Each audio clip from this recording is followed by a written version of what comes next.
Pakistan if it continues to harbor terrorists.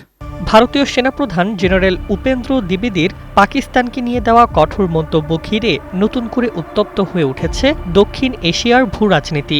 দিল্লির মনেকোশ সেন্টারে uniform অ্যানভেলড আয়োজিত এক ইন্টারঅ্যাক্টিভ সেকশনে তিনি স্পষ্ট ভাষায় বলেন, পাকিস্তান যদি সন্ত্রাসবাদকে আশ্রয় দেওয়া এবং ভারতের বিরুদ্ধে কার্যক্রম চালিয়ে যেতে থাকে তবে তাদের সিদ্ধান্ত নিতে হবে তারা ভূগোলের অংশ হিসেবে টিকে থাকবে নাকি ইতিহাসের পাতায় হারিয়ে যাবে।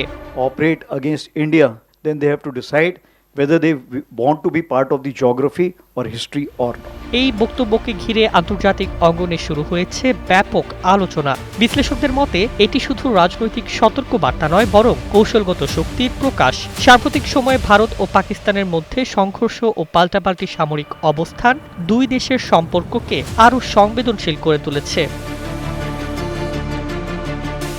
সামরিক সক্ষমতার দিক থেকে ভারত বর্তমানে বিশ্বের অন্যতম বৃহৎ শক্তি। গ্লোবাল ফায়ার পাওয়ার সূচক অনুযায়ী ভারতের সক্রিয় সেনা সদস্য প্রায় 14 লাখের বেশি, যেখানে পাকিস্তানের প্রায় 6 লাখের কাছাকাছি। বিমান বাহিনীতে ভারতের কাছে রয়েছে রাফাল, Su-30, MKI ও তেজসের মতো আধুনিক যুদ্ধ বিমান, আর পাকিস্তানের প্রধান ভরসা JF-17 ও F-16 ফাইটার জেট। নৌবাহিনীতেও ভারত এগিয়ে। বিমান বাহিনী রণতরী INS বিক্রমাদিত্য ও বিক্রান্ত ভারতের সমুদ্র শক্তিকে আরও শক্তিশালী করেছে। অন্যদিকে পাকিস্তানের নৌবাহিনী মূলত উপকূলীয় প্রতিরক্ষায় সীমাবদ্ধ।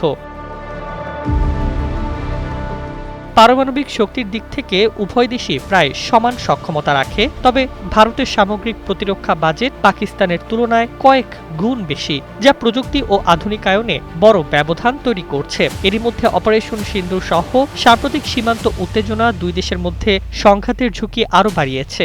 বিশ্লেষকদের মতে এই ধরনের কড়া বক্তব্য কূটনৈতিক চাপ বাড়ালেও বাস্তবে যুদ্ধের সম্ভাবনা কমিয়ে আলোচনার দিকে ঠেলে দিতে পারে।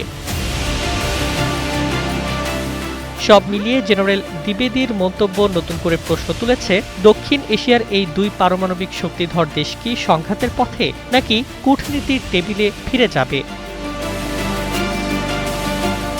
Desk report, Bangladesh bulletin.